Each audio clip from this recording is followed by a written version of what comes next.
dans les mois à venir. Alors difficile dans ces conditions de se projeter vers les vacances d'été et pourtant c'est ce que nous allons faire maintenant. Ne serait-ce parce que ça fait du bien. Ouais, ne serait-ce que parce que ça fait du bien de rêver un peu. Bonjour Richard Venopoulos, merci d'être en direct avec nous ce matin. Vous êtes le président de Tourcom, c'est un réseau d'agences de voyage en France. La SNCF a lancé hier son offre TGV pour juillet et août. Est-ce que les réservations frémissent dans vos agences de voyage ? Alors, on peut dire qu'elle frémisse pour l'instant, mais on attend avec impatience le bouton vert du gouvernement pour pouvoir lancer les réservations et surtout ce fameux passeport sanitaire qui devrait avoir lieu vers mi-juin et qui nous permettra vraiment de faire voyager nos clients. Non, c'est le passeport sanitaire qui vous manque ou c'est un autre type de coup de pouce du gouvernement, une autre information plus claire? En fait, un calendrier de déconfinement, c'est ce que vous voulez dire?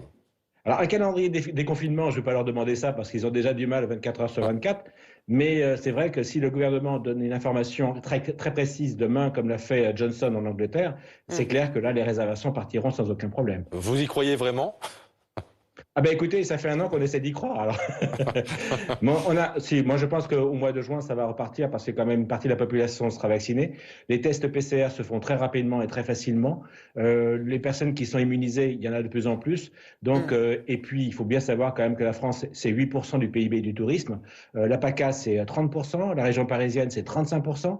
Et si vous allez dans les pays étrangers comme l'Espagne, c'est 20-25%. La Grèce c'est 30%. Donc beaucoup de pays européens vont s'ouvrir. À partir de là, la France sera obligée de suivre. Et comme je pense que les États-Unis risquent de s'ouvrir cet été aussi, je pense que là, on risque d'avoir un petit peu plus d'ouverture que ce qu'on a eu jusqu'à présent.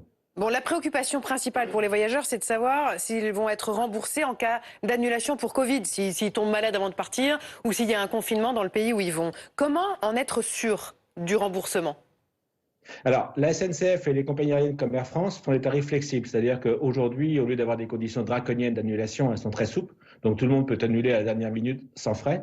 Et les agences de voyage comme les tour opérateurs, on a pris des assurances Covid que nous proposons à nos clients, et lorsqu'elles sont prises, ces assurances, ils peuvent annuler quand ils veulent, ils veulent annuler quand ils veulent, c'est-à-dire s'ils ont positif, s'ils ont un cas de Covid, ou si la destination est fermée pour cas de Covid, ils seront remboursés sans aucun problème. Elle coûte cher cette assurance?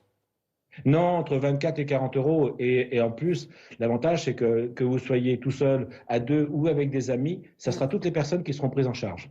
Mais pour reprendre la question que vous posez Adeline au tout début, alors vous dites que ça frémit un peu, mais pour quelle destination? Il y a de la place partout, j'imagine, à l'heure où l'on parle. Alors, quand on ne ferme pas les frontières, et même avec le cas de Covid, vous aviez la République dominicaine, vous aviez les Maldives, vous aviez le Maroc aussi, et vous avez quelques autres destinations en Europe qui fonctionnaient. Donc, Maroc, on on peut arrivait plus, hein. à faire fonctionner le tourisme comme ça. Il suffit que les frontières s'ouvrent officiellement, et là, on aura plein de départs. Les voyageurs sont vraiment demandeurs, les Français sont vraiment demandeurs de partir, et c'est pas qu'en France, c'est dans tous les pays. Tout le monde veut partir dès que c'est possible. Bon, ce qui risque de se passer, c'est que dans le doute, on reste en France, exactement comme l'été dernier, et on loue une maison sur une plateforme, genre Airbnb. Quelles sont les garanties aujourd'hui pour ces locations ?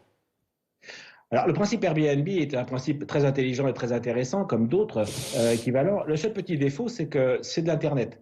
Et l'Internet pur, vous n'avez pas de contact.